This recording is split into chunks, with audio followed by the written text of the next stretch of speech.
राजस्थान के सियासी संग्राम से जुड़ी इस वक्त की बड़ी खबर आपको बता दें कि फोन टैपिंग मामले को लेकर अब केंद्र सरकार ने रिपोर्ट तलब की है। केंद्रीय गृह मंत्रालय ने राजस्थान सरकार के मुख्य सचिव से फोन टैपिंग मामले की रिपोर्ट मांगी है। गृह मंत्रालय ने पूछा है कि किन किन लोगों के फोन टैप किए गए और इसका मकसद क्या था। बता दें कि एक ऑडियो टेप के जरिए कांग्रेस ने बीजेपी पर राजस्थान सरकार के खिलाफ साजिश करने का आरोप लगाया है। तो राजस्थान सरकार के मुख्य सचिव से ये रिपोर्ट मांगी है गृह मंत्रालय ने और आखिर ये पूछा है कि फोन टैपिंग का मकसद क्या था और किन किन लोगों के फोन टैप किए गए थे। राजस्थान फोन टैपिंग पर केंद्र ने ये रिपोर्ट अब राजस्थान सरकार के मुख्य सचिव से मांगी है। अब देखना होगा कि कितने दिनों में आखिर इस सवाल का जवाब दिया जाता है। किन किन लोगों के फोन टैप हुए थे, ये भी बात अगर जवाब आता है तो सामने आ सकती है और आखिर इसका मकसद क्या था।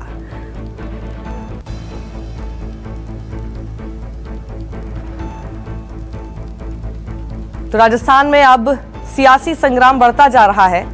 अब जबकि अशोक गहलोत ने अपनी सरकार तो बचा ली है, लेकिन कई तरह के सवाल हैं जिनके जवाब अब गृह मंत्रालय मांग रहा है। हमारे साथ हमारे एसोसिएट एडिटर अमित कुमार जुड़ गए हैं। अमित, आखिर किस तरह के सवाल पूछे गए हैं इस रिपोर्ट में?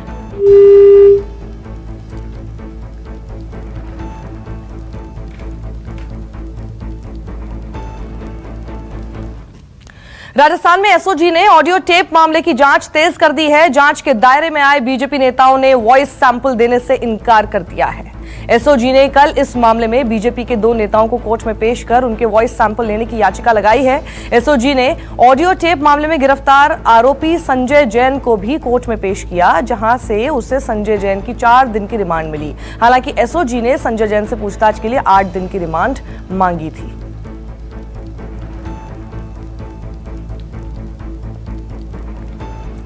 राजस्थान में जारी सियासी संग्राम के बीच मुख्यमंत्री अशोक गहलोत कल शाम राजभवन पहुंचे। वहां उन्होंने राज्यपाल कलराज मिश्र से मिलकर अपनी सरकार के बहुमत में होने का दावा किया। करीब 45 मिनट की मुलाकात के दौरान सीएम अशोक गहलोत ने राज्यपाल को 102 विधायकों की लिस्ट भी सौंपी। बीटीपी यानी भारतीय ट्राइबल पार्टी के 2 विधायकों ने भी कल सरकार के समर्थन का ऐलान किया। सूत्रों के मुताबिक राजस्थान सरकार जल्द विधानसभा का सत्र भी बुला सकती है। तो राजस्थान के राज्यपाल से अशोक गहलोत मिले। गहलोत ने किया सरकार के बहुमत का दावा और इसीलिए कहा जा रहा है कि विधानसभा का सत्र भी बहुत जल्दी बुलाया जा सकता है। सीएम ने राज्यपाल को 102 विधायकों की लिस्ट भी अभी सौंप दी है। बीटीपी के 2 विधायकों का सरकार को समर्थन मिल चुका है और विधानसभा का सत्र बुला सकती है सरकार। न्यूज 24 की खबर का बड़ा असर हुआ है। यूपी में बुलंदशहर के स्याना हिंसा मामले के आरोपी शिखर अग्रवाल को पद से हटाया गया। शिखर अग्रवाल को पीएम जन कल्याण योजना का जिला महामंत्री बनाया गया था। अब मामले के मीडिया में आने के बाद शिखर अग्रवाल की इस पद से छुट्टी कर दी गई है। बता दें कि स्याना हिंसा में इंस्पेक्टर सुबोध सिंह की हत्या हुई थी।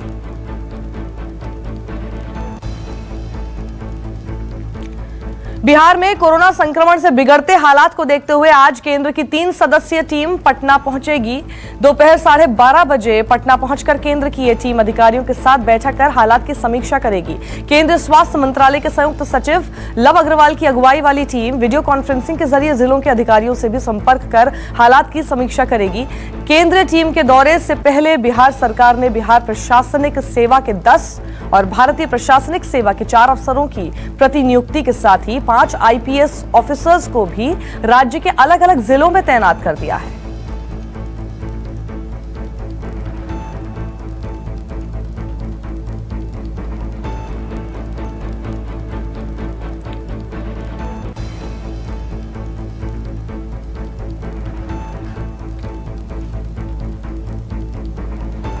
और हमारे साथ इस खबर पर ज्यादा जानकारी के साथ जुड़ गए हैं सौरभ, आखिर क्या खबर मिल पा रही है? कब तक ये टीम वहां पर पहुंचेगी और किस तरह से पूरा मुआयना करेगी? कितनी हेल्प हो सकती है इनसे?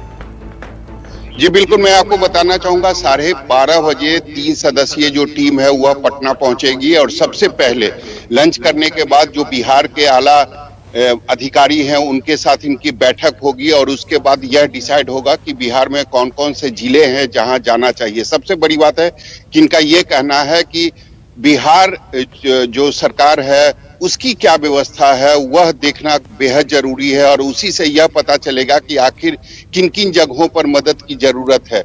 ऐसी भी जानकारी आ रही है कि यह जो टीम है वह गया भी जाएगी और एक कंटेनमेंट जोन में भी जाके देखेगी आखिर सरकार ने क्या व्यवस्था किया है।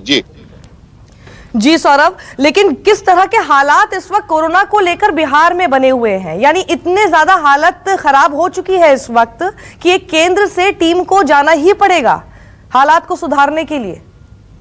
जी बिल्कुल, अगर वर्तमान स्थिति की बात करें तो बेहद गंभीर है, क्योंकि जिस तरीके से चाहे पॉलिटिकल दल के नेता हो या जो आम आदमी हो कोरोना के चपेट में आ रहे हैं। और मैं आपको बताना चाहूंगा कि हर दिन जो है वह 1700-1800 मामले नए मामले सामने आ रहे हैं। और जिस तरीके से अगर जो टारगेट है बिहार सरकार का, जिस तरीके से उन्होंने कहा था कि जो टेस्ट है उसकी संख्या बढ़ाई जाएगी, लेकिन अभी तक जो कोरोना टेस्ट की संख्या है वह ज्यादा बढ़ाई नहीं गई है। मुख्यमंत्री ने कहा था कि 20,000 तक टेस्टिंग की व्यवस्था हम लोग करेंगे, लेकिन अभी भी बिहार में करीब 9 से 10,000 टेस्ट ही रोज हो पा रहे हैं। लेकिन उसमें भी अगर 1700-1800 नए मामले रोज आ रहे हैं तो निश्चित तौर पर यह मामला बेहद गंभीर है। और इसी को देखते हुए केंद्रीय नेतृत्व ने यह फैसला लिया कि टीम जाएगी और वहां देखेगी कि आखिर व्यवस्था क्या है, कहां चूक हो रही है, टेस्ट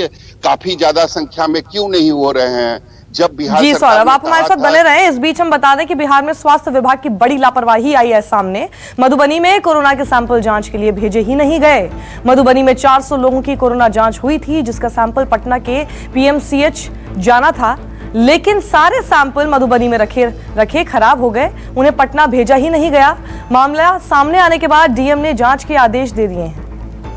तो सौरभ हमारे साथ बने हुए हैं। सौरभ, अब ये देखिए, ये इस तरह की लापरवाही वाले मामले हैं कि इसमें केंद्र की टीम आकर भी कुछ नहीं कर पाएगी। ये छोटी छोटी लापरवाहियां ही तो बड़ी होती हैं। ये तो राज्य सरकार को अपने लेवल पर करना है। जी बिल्कुल, यही मैं बताने की कोशिश कर रहा था कि बिहार सरकार लाख दावे कर रही है कि वह बिहार के हर जिलों में टेस्ट की सुविधा करा रहा है, लेकिन अगर सच्चाई कहें तो ऐसा बिल्कुल नहीं है। मात्र बिहार की राजधानी जो पटना है, मात्र 3-4 जगहों पर ही टेस्ट किए जा रहे हैं, और उसमें भी 1-2 जगहों पर टेस्टिंग की जो सुविधा है वह बंद कर दी गई है। कारण उस हॉस्पिटल में कोरोना पेशेंट पाए गए हैं, जो स्वास्थ्य कर्मी थे वह भी कोरोना के चपेट में आ गए हैं। और उस कारण से अगर आरआई की बात करें तो वहां भी जो कोरोना टेस्ट की जो व्यवस्था थी वह फिलहाल बंद कर दी गई है। तो निश्चित तौर पर यह एक बड़ा मामला है। हालांकि मैं आपको बताना चाहूंगा कि जो जिले हैं वहां भी सैंपल कलेक्ट करके पटना लाया जाता है और यहाँ पर टेस्ट की जाती है। तो निश्चित रूप से इसमें समय भी काफी ज्यादा लगता है, और अभी तक यानी 3-4 महीनों से व्यवस्था यही चल रहा है।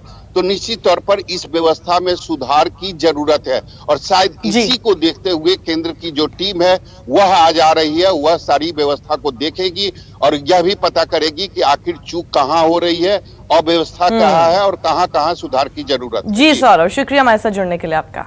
और बिहार में कोरोना संक्रमितों की संख्या बढ़कर, जैसा कि सौरभ भी बता रहे थे, 24,967 हो गई है, और जबकि अब तक 187 लोगों की जान जा चुकी है। 24 घंटे के अंदर बिहार में 739 केस सामने आए हैं और वहीं 6 मरीजों की मौत हो गई। हालांकि बिहार में अब तक 14,997 कोरोना मरीज ठीक भी हो चुके हैं।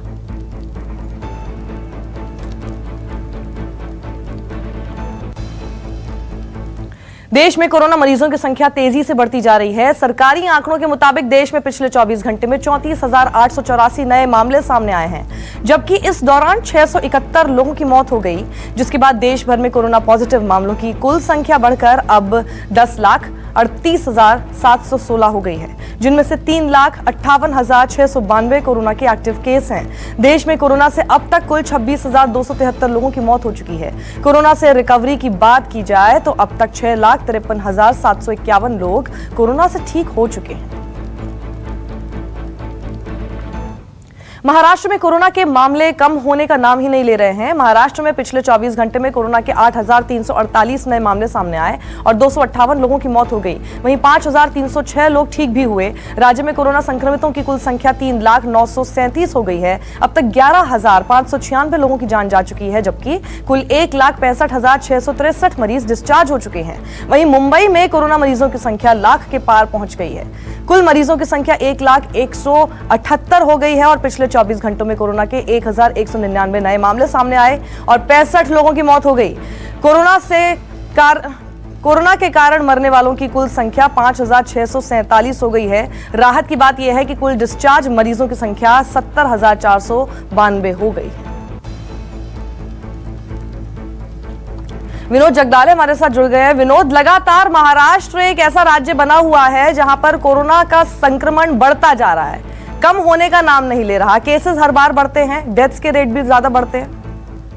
देखिए, देश में कोरोना फैला हुआ है, लेकिन सबसे ज्यादा नुकसान जो कहीं हुआ है इस कोरोना का तो महाराष्ट्र का है। 8,348 केस एक दिन में महाराष्ट्र में यहाँ पर मिलते हैं, तो ये कहीं ना कहीं चिंता का विषय है साक्षी। लेकिन उसमें एक छोटी राहत की बात ये भी है कि मुंबई जैसे इलाके में फिलहाल कोरोना धीरे धीरे कम होता हुआ नजर आ रहा है। लेकिन मुंबई में दिक्कत ये भी है कि मुंबई में जिन झुग्गी बस्तियों में पहले कोरोना फैला था वहां पर कोरोना कंट्रोल होता हुआ नजर आ रहा है। लेकिन हाईफाई इलाके जो है, मुंबई के जो पॉश इलाके माने जाते हैं, खार हो, बांद्रा हो, ऐसे इलाके में अब कोरोना ज्यादा फैलता हुआ नजर आ रहा है।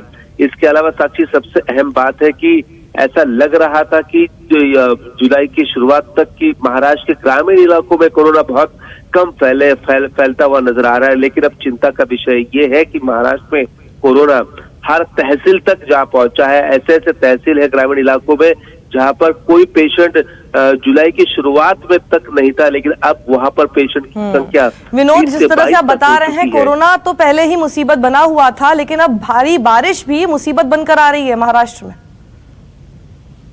भारी बारिश भी मुसीबत बन के आ रही है। महाराष्ट्र के कई ऐसे ग्रामीण इलाके हैं वहां पर ज्यादा बरसात देखने को मिली है। परभनी है, हिंगोली है, ये जो मराठवाड़ा का इलाका है, यहाँ पर कम बरसात होती है, लेकिन यहाँ पर भी फिलहाल बरसात ज्यादा देखने को मिल रही है।